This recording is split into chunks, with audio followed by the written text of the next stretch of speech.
wejigii afraad barnaamijka Anfuri oo hel laba ajir oo ka baxay idaacadda Risaala ayaa maanta waxaa lagu ciidsiiyay qoysas gaaraya 400 oo qoys kuwaas oo ku nool xerada weyn ee barakacayaasha ee degmada Kaxda ee gobolka Banaadir. Dhaqaalaha caruurtan lagu ciidsiiyay ayaa waxaa iska soo aruuriyay dhageystayaasha idaacadda Risaala. 200 oo qoys ayaa waxaa la gaarsiiyay min 300,000 oo shilin Soomaali ah, halka 200 oo kale oo qoys loo qaybiyay dhar ay soo aruuriyeen dhageystayaasha idaacadda Risaala oo ay keeneen xarunta idaacadda.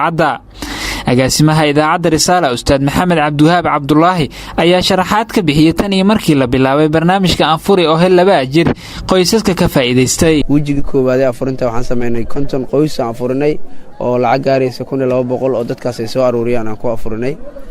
wejiga labaadna waxaan afurinay 70 qoys oo aan ku afurinay lacag gaaraysa $1610 taasoo ay soo aruuriyeen dadka idaacadda Risaala dhageystayaasha ku akhristaba. wejiga saddexaadna waxaan afurinay 80 qoys oo aan ku afurinay lacag gaaraysa $1845 taasoo ay soo aruuriyeen dhageystayaasha idaacadda Risaala. wejiga ugu dambeeyo ahay ciidsiinta caruurta barakacayaasha waxaan asagana aan sameynay 400 qoysan dadka ciidda u qaybinay iyo lacago ay ku ciidaan. 200 ka mid ah qoys waxaan u qaybinay lacagta ay ku ciidi lahaayeen oo ayaga ay dharkooda ku gada lahaayeen. 200 ka midna dharkii ay soo aruuriyeen dhageystayaasha idaacadda Risaala oo ay dhar ahaan u keeneen aan u qaybinay. runtii lacagta qaybta aan ka hadalnayna lacagta aan bixinay waxay ahayd $2600. gudoomiyaha degmada Kaxda ee gobolka Banaadir Maxamed Ismaaciil ayaa sheegay in tallaabo wanaagsan ay tahay hawsha ay qabatay idaacadda Risaala wuxuuna ku booriyay warbaahinta kale inay ku daydaan.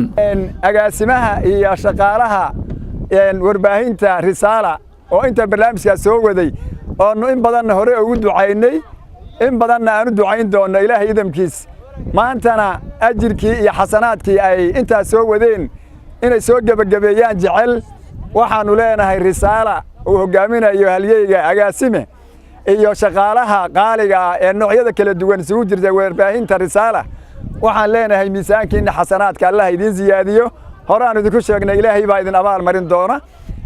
bulshada degmada Kaxda ku soo barakacday ee degmada maamulkeeduba abaal badan bay idin hayaan laakiin abaal marinta Ilaah baa iska leh annaguna niyo fiican iyo abaal badan iyo qalbi badan baan idin haynaa. waxaan u mahad celinaynaa dadkii Soomaaliyeed ee ka qayb qaatay $1 bixi laba ajiraad heshide. walaalayaal waxaan isleeyahay nin waliba si uu ku helaba horta xaqiiqa Ilaahay baa inoo sheegay kalaamkiisuna waa xaqiiqa wuxuuna inoo sheegay sadaqadaad bixiso inuu mudaacafan uu ku maaragtay ku laalaabahayo waa heli doontaan waanad hesheen wayna soo gaarsiisay warbaahinta Risaala waxaad soo dhiibteen.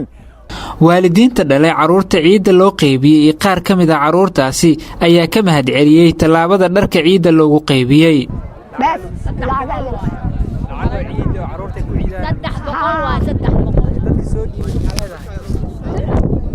ay madaxooda korra ka dhiga jiray ashkir badan Allah ka siiyo soonka ramadaanka falligiis qaar badan Allah siiyo magacay Samiiriya lacagta ku iidi lahaa liisiye idaacadda Risaala ku sameeyay lacagta ku iidi dadkii lacagtan soo dhiibay xaalada Ilaahay qarasiyo. in ka badan 600 oo qoys ayaa ka faa'iideystay tan iyo markii la bilaabay barnaamijka Anfuri oo hel laba ajir oo idaacadda Risaala si toos ah uga baxay maalin kasta. Ilaahu ummad Soomaaliyeed baan dhibaatada naga bixin kareen naga bixi. Ilaahu dhibaatada naga bixi. Ilaahu dhibaatada naga bixi. Ilaahu dhibaatada naga bixi. Ilaahayow iskoolaad iyo dugsi quraan iyo waxbarasho iyo nagaashi iyo nabad baan u baahnaa. Ilaahu nasi. Ilaahayow nasi. Ilaahu dawladdanada noo xoogee.